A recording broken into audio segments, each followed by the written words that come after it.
Aquaman and the Lost Kingdom. Dosis actionnya full power. Aquaman 2 atau Aquaman and the Lost Kingdom sepenuhnya mengandalkan adegan laga yang tanpa henti. Film ini menjadi penutup dari cerita panjang DC Extended Universe atau DCU yang telah menghasilkan 15 film. Dari 15 film tersebut, hanya Aquaman pertama yang dirilis pada tahun 2018 yang mampu meraup pendapatan hingga 1 miliar dolar Amerika.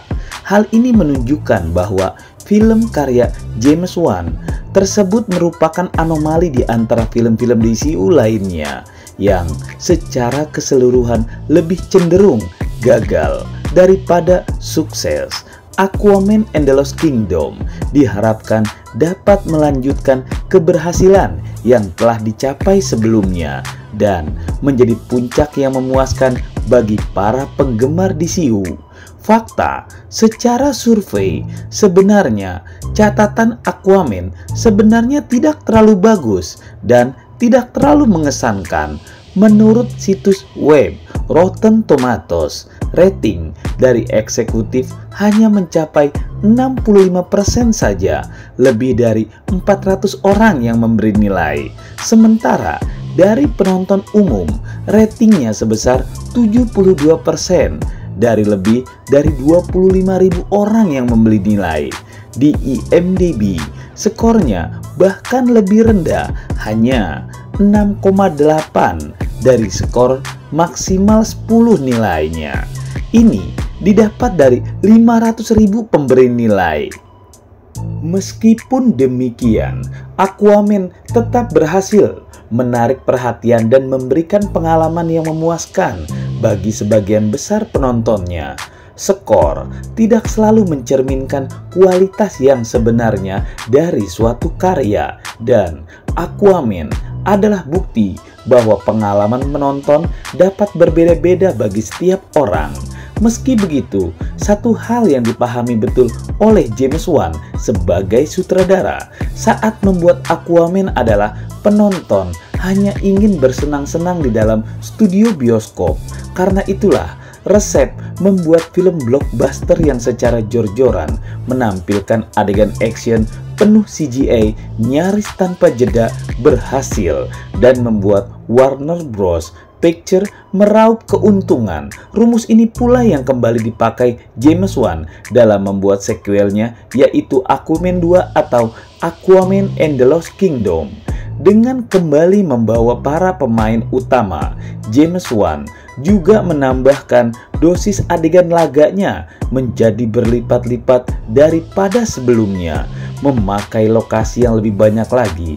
Hal ini menunjukkan bahwa James Wan memahami keinginan penonton dan mampu menyajikan hiburan yang memikat dengan jalan cerita yang penuh aksi dan efek khusus yang memukau. Aquaman and the Lost Kingdom diharapkan dapat menghadirkan pengalaman yang lebih intens dan menghibur bagi para penggemar setia franchise ini. Untuk itu, terciptalah cerita tentang David Cain alias Black Manta yang masih menyimpan bara api dendam kepada Aquaman karena kematian ayahnya. Dibantu ilmuwan Dr. Shin, dia mencuri sumber daya penting dari Atlantis yang dipakai untuk menambah kekuatan dalam rangka menumbangkan Aquaman. Sementara itu, Aquaman yang menyadari kekuatan Black Manta bertambah berlipat-lipat akhirnya meminta bantuan adiknya yang dia penjarakan, Orm, untuk membantunya. Dari sini, kisah tentang kerajaan yang hilang, ambisi yang membabi buta, pemanasan global, serta bromance menyelipkan pengisian durasi film. Aquaman and the Lost Kingdom diharapkan menghadirkan konflik yang lebih kompleks dan mempesona, serta memperluas dunia fiksi yang telah dibangun sebelumnya. Untuk menggambarkan semuanya, James Wan menggunakan sedikitnya 5 dunia yang berbeda, dibuka dengan dunia daratan di rumah Aquaman yang hangat, lalu berpindah ke kapal selam maha luas buatan Dr. Shin dan Black Manta, berlanjut ke Atlantis dan kerajaan-kerajaan lainnya, lalu ke gurun pasir, dan berakhir di Necrus, kerajaan yang hilang. Melalui penggunaan beragam setting ini, Aquaman and the Lost Kingdom diharapkan akan membawa penonton dalam petualangan yang epik dan memukau, serta memperluas pandangan mereka tentang dunia yang telah dibangun dalam film-film sebelumnya. Masing-masing dunia ini diciptakan dengan kekuatan CGI yang mengesankan, meski terkadang adegan laganya tidak tertangkap mata dengan baik, terutama pertarungan yang terjadi di dalam lautan. Lebih gila lagi, di setiap dunia itu selalu ada pertarungan tanpa jeda yang menunjukkan kekuatan fisik Aquaman. Dalam scene-scene tersebut, Aquaman akan selalu terlihat berlari dan berenang dengan sangat cepat, melemparkan senjatanya, menggebuk orang, dan berbagai aksi-aksi lainnya. Meski tidak banyak variasi kekuatan yang ditampilkan, tapi bagi penyuka adegan laga, ini rasanya sudah cukup. Aquaman and the Lost Kingdom bisa disebut sebagai definisi yang tepat untuk menyebut film blockbuster, film besar tapi konyol. James Wan sepertinya memang memilih untuk tidak mengisi durasinya dengan kisah atau penceritaan yang lebih kuat dan menarik di samping kumpulan besar adegan-adegan aksi.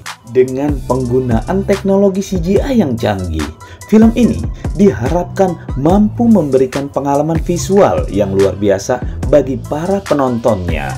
Sayangnya, kisah persaudaraan Arthur dan Orm sebagai kakak beradik tidak dieksplorasi dengan baik. Dalam film ini, chemistry mereka yang kuat jelas melesat jauh meninggalkan interaksi Arthur dan Mera yang kini porsinya kemunculannya sudah jauh berkurang daripada film pertamanya terdahulu.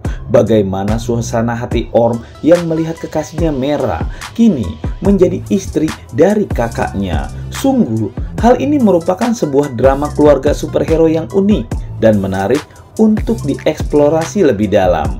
Gambaran keluarga Arthur yang kini telah memiliki bayi laki-laki juga ikut menarik. Apalagi filmnya dibuka dengan menggambarkan sosok Aquaman sebagai ayah yang menyentuh sekaligus koki tukang masak atau pengurus bayi. Namun, sekali lagi, sayangnya James Wan memilih untuk tidak memakai senjata tersebut sebagai pemikat sequel ini. Dengan pilihan tersebut, Aquaman and the Lost Kingdom mungkin masih tetap dapat memuaskan penonton film.